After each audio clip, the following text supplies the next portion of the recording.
Dalam nama Bapa dan Putra dan Roh Kudus. Amin. Allah Bapa yang Maha Baik, kami kembali ke hadapan-Mu, bersyukur cinta-Mu yang berlimpah dan tiada berkesudahan. Kami mohon bantulah kami untuk senantiasa mampu menemukan butir-butir kasih dalam sabda-Mu dan dalam setiap pengalaman hidup kami. Serta bukalah pintu hati dan pikiran kami agar mampu menghayatinya dalam kehidupan kami sehari-hari. Dengan pengantaraan Kristus, Tuhan dan Penebus kami. Amin.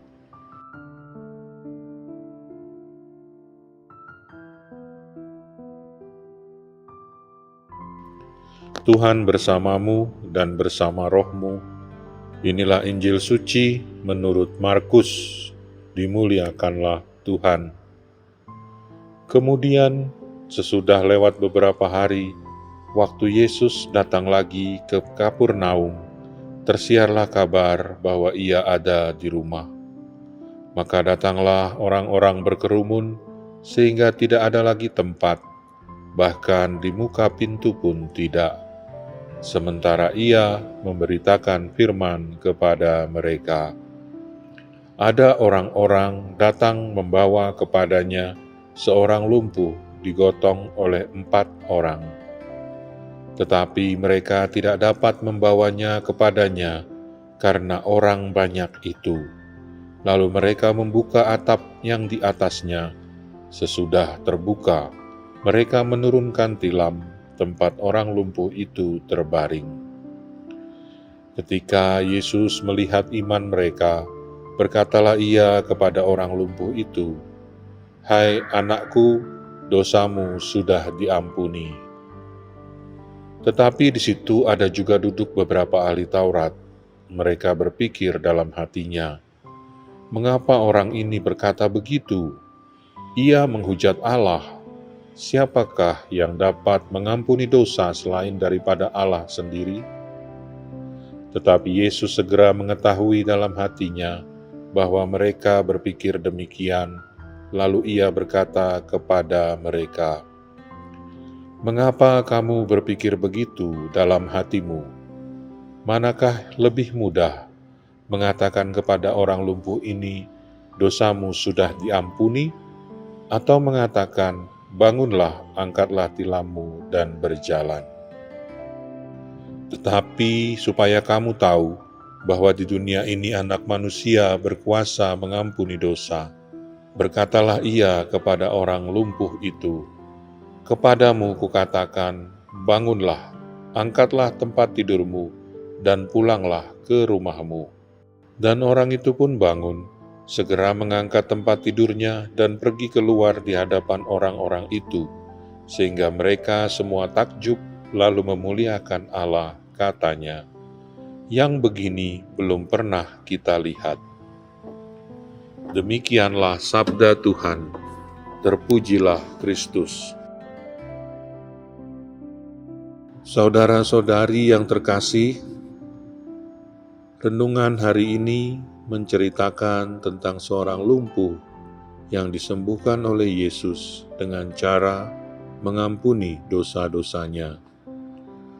Melihat iman si lumpuh dan orang-orang yang telah bersusah payah menolongnya, Yesus berkata, "Hai anakku, dosa-dosamu sudah diampuni." Kita kiranya dapat membayangkan kesulitan mereka ketika menurunkan si lumpuh dari atap rumah tempat Yesus berada. Cara ini mereka tempuh sebab tidak mungkin lagi bagi mereka untuk masuk ke rumah itu secara normal melalui pintu, akibat kerumunan orang banyak yang mencari Yesus. Yesus berkata, "Hai anakku, dosa-dosamu sudah diampuni." Tuhan Yesus berkuasa mengampuni orang berdosa. Melalui tindakannya ini, Yesus menyembuhkan si lumpuh dan menghadirkannya kembali ke tengah masyarakat sebagai seorang yang sehat, yang tidak lagi menjadi keprihatinan maupun beban bagi orang-orang di sekitarnya. Meski demikian, di tempat itu hadir juga beberapa ahli Taurat. Mereka berpikir dalam hatinya bahwa Yesus menghujat Allah, karena Allah sendirilah yang dapat mengampuni dosa seseorang. Namun Yesus segera mengetahui pikiran para ahli Taurat tersebut. Di sini kita dapat melihat bahwa dalam berkarya dan melaksanakan perutusan, Tuhan Yesus mesti mengalami pertentangan dan penolakan. Melalui bacaan Injil hari ini, kita sekalian diajak untuk meneladani Kristus dan membawa terang Kristus kemanapun kita pergi. Kita diajak agar senantiasa waspada dan siap sedia menghadapi situasi-situasi di mana kita didorong oleh Roh-Nya untuk menolong sesama yang tengah menderita, antara lain dengan mendoakan, menyapa, mengunjungi dan mendengarkan mereka, maupun membawa mereka kepada pihak-pihak yang memang berkompeten menolongnya, kepada dokter atau kepada pastor misalnya.